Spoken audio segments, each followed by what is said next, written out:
the theatre, the dream, the battlefield. I'm not sure how many of you actually remember that track there in the intro by Remo Baldi. A lot of people thought that it was the official soundtrack for Battlefield 3 because it came out about this time just before Battlefield 3's release 2 years ago, and I just played it there because I'm so excited about Battlefield 4. They released a new trailer yesterday called This Is Battlefield 4 Multiplayer, and I think the idea behind this trailer is to show you all of the features in Battlefield 4 so you can compare it to other first-person multiplayer shooters which might be releasing around the autumn period.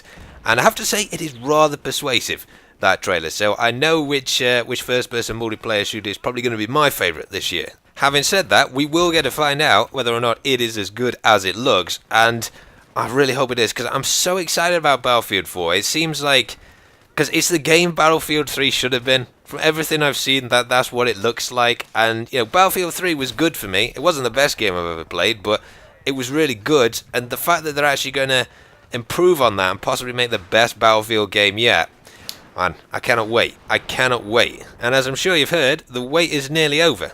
By the way, before I tell you about when the beta is actually coming out, and if you bought Medal of Honor Warfighter, you're going to be properly pissed if you haven't heard this before.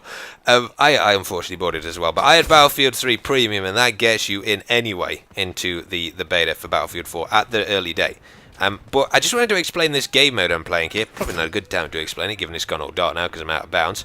But basically, I was trying to play sticks and stones.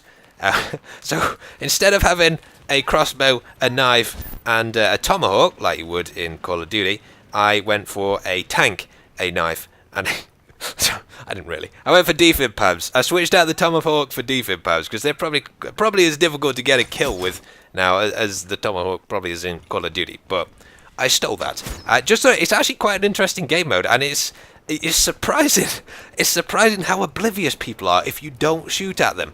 I think they sort of react to muzzle flash, people, and especially the humble bundles. They like, if there's no muzzle flash or no gun sound, they think you're friendly. So it was quite interesting. I'd highly recommend trying this out. It's a lot of fun.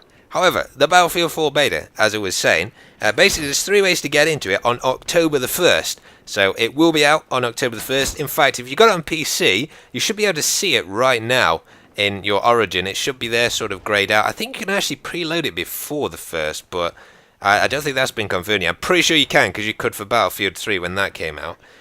But you get that on October the 1st if you pre-ordered Battlefield 4, if you bought Medal of Honor Warfighter.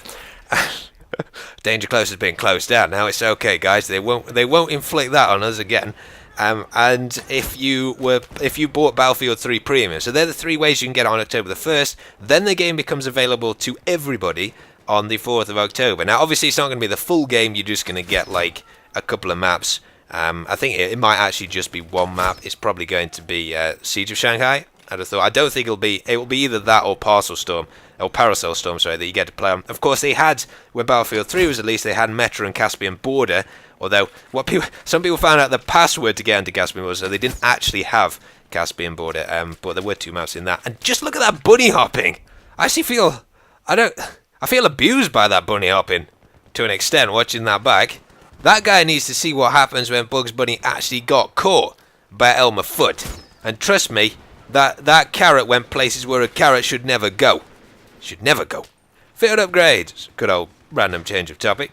There's been a bit of concern about these, obviously, in the past, because one of them supposedly gave you sort of more resistance body armor to damage. It seems, now that we've seen the full list of field upgrades, which I'll put on the screen now, as I missed that shot, I'll hide it nicely. So if you want to pause the video, at that point, it was only up for a second or so, because obviously you can pause and then see for yourself. There's loads of pictures of this on the internet. But basically, field upgrades are what they've replaced the new perk system with, as I'm sure you know. So instead of having sprint, ammo, flak, all that kind of thing, basically if you work well with your team, you heal your squad mates and you revive them and stuff like that, you get squad points, which increase the field upgrade bar, and as you get more squad points, you basically get better field upgrades. I'm not entirely sure how much these field upgrades are going to affect gameplay in Battlefield 4. Obviously, it's a legitimate concern that if you join into a game halfway through, and there's going to be some squads on the enemy team who've already got enough squad points to have 4 levels of field upgrade, you're going to be a bit of a disadvantage if your squad is just starting off from nothing. You're more likely to get squad right, less likely to actually get to the 4th level of field upgrade. But from what I've seen, and especially from what I've played in Battlefield 3, other than sprint, because obviously you're moving a lot faster on your screen, I don't really notice what squad perks the other guys in my squad take. In fact, in this game, I was just taking sprint. The other two guys didn't even have one, and it didn't affect my gameplay whatsoever. And a lot of the upgrades, I mean, some of them are quite interesting. Like if you're stupid enough to fall off buildings, there's one that reduces falling damage, so that's going to save some of those people.